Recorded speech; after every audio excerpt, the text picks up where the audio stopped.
ఎన్నో రోజుల నుంచి బీసీ వాళ్ళు 56% ఉన్నటువంటి బీసీలు ఈ రాష్ట్రంలో కానీ దేశంలో కానీ వాళ్ళ హక్కులు వాళ్ళ యొక్క రిజర్వేషన్లు రావాలి అని చెప్పేసి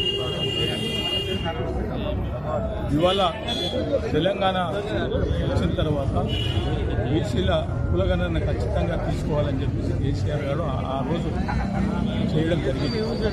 అది ఎక్కడో ఉన్నటువంటి పరిస్థితుల్లో ఇవాళ ఖచ్చితంగా ఈ రాష్ట్రంలో రేవంత్ రెడ్డి గారి ప్రభుత్వం వచ్చిన తర్వాత ఎన్నికలు రాకముందు రేవంత్ రెడ్డి గారు బీసీలకు 42% ఇస్తామని చెప్పి కామారెడ్డిలో డిక్లరేషన్ చేయడం జరిగింది. ఆ డిక్లరేషన్ ఇప్పటి వరకు తుంగలో దొరికి ఎలాంటి రిజర్వేషన్లు కానీ బీసీలకు ఫండ్ కానీ ఎలాంటివి కూడా ఇవ్వడం లేదు. మరి వాళ్ళ ఒక రూపురేఖలు చేద్దామనే ఆలోచనతోటి అసెంబ్లీలో రిజర్వేషన్లు చేయాలని అన్ని పార్టీ వాళ్ళు ఒప్పుకున్నారు. 42% ఇవ్వాలని అన్ని పార్టీ వాళ్ళు ఒప్పుకున్నారు. దాన్ని సరైన రీతిలో తీసుకుపోకుండా రేవంత్ రెడ్డి ఒక కల్మషం ఉన్నటువంటి పరిస్థితిలో, చిత్తశుద్ధి లేనటువంటి పరిస్థితుల్లో ఇవాళ గవర్నర్కు పంపించడం, గవర్నర్ మరి అదే రాష్ట్రపతి అక్కడ ఉన్నటువంటి పరిస్థితుల్లో అక్కడ పంపించడం, ఎవరికి అది కాకుండా అది రాలేదు కాబట్టి 3 నెలలు అయిపోయింది కాబట్టి టైం అయిపోయిందని చెప్పి మళ్ళీ అసెంబ్లీ రెజల్యూషన్లో కానీ జీవో ఇవ్వడం జరిగింది.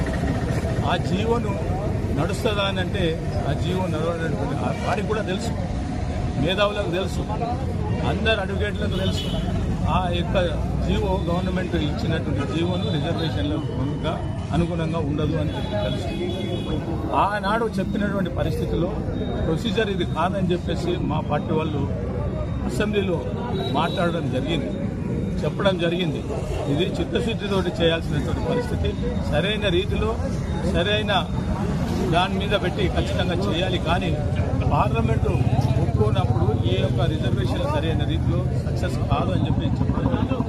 నేను అడుగుతా ఉన్నా, ఇవాళ రాహుల్ గాంధీ ఖచ్చితంగా కామారెడ్డిలో డిక్లరేషన్ ఇచ్చి ఎన్నికల ముందు చేసి ప్రభుత్వం గద్దెనెక్కిన తర్వాత ఢిల్లీ పోయిన తర్వాత ఇప్పటి వరకు బీసీల గురించి ఒక్కనాడు కూడా మాట్లాడిన పాపన రాహుల్ గాంధీ పోలేదు. ఎందుకు అనేది అంటే ఆయనకు చిత్తశుద్ధి లేదు. ఏదో ఎన్నికలలో చెప్పేశాం కదా, అయిపోయింది కదా అనే మాట మాట్లాడడమే జరుగుతుంది. కానీ ఒక్కనాడు పార్లమెంట్లో మరి మీరు అపోజిషన్ లీడర్గా ఉన్నారు రాహుల్ గాంధీ,